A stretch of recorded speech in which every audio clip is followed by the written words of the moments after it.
എനിക്ക് മെസ്സേജോട് മെസ്സേജാണ്.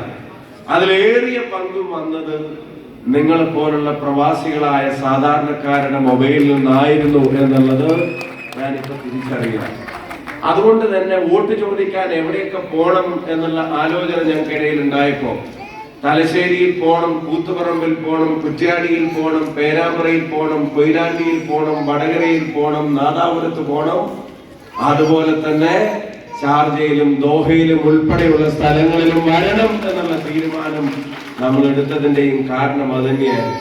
പറഞ്ഞു, ഞാൻ ആലോചിച്ചത് എങ്ങനെയായിരിക്കും ആളുകൾ അക്സെപ്റ്റ് ചെയ്യുക, എങ്ങനെയായിരിക്കും ആളുകൾ അതിനെ സ്വീകരിക്കുക എന്നൊക്കെ ഞാൻ ആലോചിച്ചു. പക്ഷെ ഞാൻ ഇന്നലെ ഒരു കാഴ്ച കണ്ടു. ഞാൻ ഇന്ന് ആ കാഴ്ച വീണ്ടും കണ്ടു. ഞാൻ ഒരു കാര്യം ഹൃദയത്തോട് ചേർത്ത് കൈവച്ച് പറയുന്നു, വടകരക്ക് ഹൃദയം നിറഞ്ഞ നന്ദി, ഷാർജയിലെ വടകരക്ക് ഹൃദയം നിറഞ്ഞ നന്ദി, ദോഹയിലെ വടകരക്കും ഹൃദയം നിറഞ്ഞ നന്ദി എന്ന് പറയാൻ ഞാൻ ആഗ്രഹിക്കുന്നു. പക്ഷെ എന്റെ നന്ദി വാക്കിൽ ഒതുങ്ങുന്നതല്ല, അത് വാക്കുകൊണ്ട് തീരുന്നതുമല്ല. എന്റെ പ്രവൃത്തിയിൽ ആ നന്ദി ഈ ജനതയോട് ഉണ്ടായിരിക്കും എന്നുള്ള ഉറപ്പും വാക്കും നൽകാൻ ഞാൻ ആഗ്രഹിക്കുന്നു.